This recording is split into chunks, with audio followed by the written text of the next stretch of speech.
লোকসভা নির্বাচন 2024 ইতিমধ্যেই কিন্তু প্রথম দফার ভোট সম্পূর্ণ হয়েছে এ রাজ্যে তথা দেশে।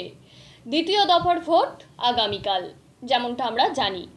কিন্তু এই লোকসভা নির্বাচন 2024-এর বিশেষ মহেন্দ্রক্ষণে কিন্তু দেখা যাচ্ছে গত 8 বছর যাবৎ যে শিক্ষক শিক্ষিকারা তারা শিক্ষক শিক্ষিকা হিসেবে গণ্যিত হচ্ছিলেন, তারা আজ হঠাৎ করেই অশিক্ষকে পরিণত হয়েছেন।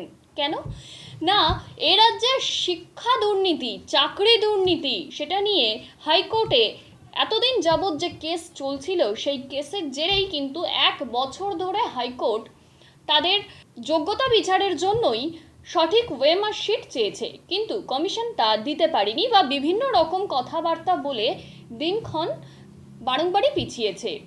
শেষমেশ হাইকোর্টের বিচারেই কিন্তু 2016 চাকরি প্রার্থীদের চাকরির প্যানেল সম্পূর্ণ বাতিল হয়েছে, group C group D included. হঠাৎই লোকসভা নির্বাচনের মধ্যেই এমন ঘটনা কিন্তু রাজ্য রাজনীতিকে উত্তাল করেছে।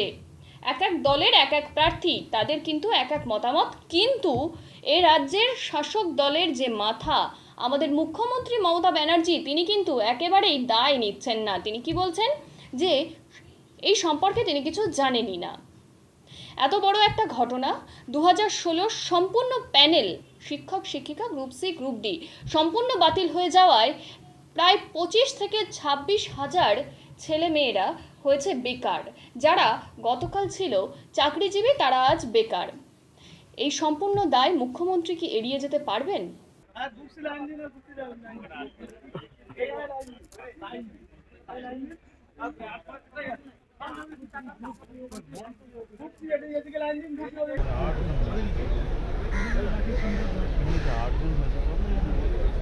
হচ্ছে একটাই, যেটা হচ্ছে আমরা যারা যোগ্যভাবে চাকরি পরীক্ষা দিয়ে পাস করে চাকরি করছি, বর্তমানে এতদিন চাকরি করেছি, তাদের চাকরিতে যেন ভবিষ্যতে কোনো সমস্যা না হয়, ইভেন এখনও যাতে কোনো সমস্যা না হয়, আমরা যাতে পুনরায় নিজেদের চাকরি নিজেরা ফিরে পাই এবং যোগ্যতার সঙ্গে যেন আমরা পুরোটা চাকরি করতে পারি, এই রকম হেনস্থার শিকার যেন আমাদের হতে না হয়, এটাই আমাদের মূল দাবি।